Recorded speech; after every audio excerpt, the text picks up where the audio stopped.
Abigail, you work with hundreds of youth ministers every year, and you yourself were a youth minister.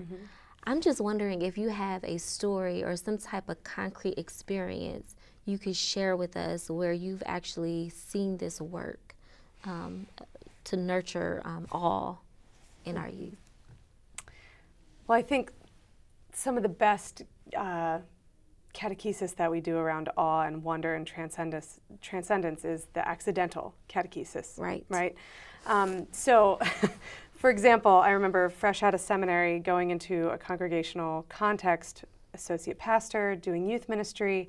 I set up this prayer stations. This is not a new idea. So many youth ministers do this, right? So setting up prayer stations, and I was trying to put all of my doctrinal knowledge into every prayer station. So there was one on baptism, and there was one on the sacrament of communion, and there was one on Imago Dei, and I'm using all these theological ideas, and I set up this thing. I really patted myself on the back, and almost as an afterthought, I threw some pillows in the middle of the room, lit some candles, put on some soft music.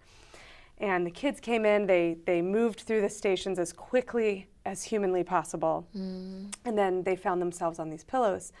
And they started to cry. And, I'm a good Protestant, I'm a good Presbyterian, and I thought, I'm not trying to do cry night at camp. I'm not trying to manufacture this moment that they're having. And just to make it worse, they banged on my door after the service was over and said, please never do that again. We want to come to church to feel good. We don't want to come to church to cry. And like a great listener that I am, I went ahead, and the next time around, I made sure that there was music that was high energy, and that the lights weren't so dim, and that the candles were a little more spread out, and that even the prayer stations were a little bit more reflective of, joyful, happy things that these young people could move through. And once again, they found themselves sitting on the floor, and this time telling each other about why they were crying, and holding each other.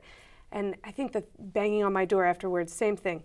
The third time, my volunteers are laying on the floor praying with kids who are laying down and just so emotive over these moments. And I think the accidental catechesis that happened is that I provided space unknowingly for the Holy Spirit to do the Holy Spirit's work, to show up against my will almost. And part of that was giving young people just space to be, to be present with God, to be still. And in that stillness, they were reminded, because God reached out and reminded them that God was there.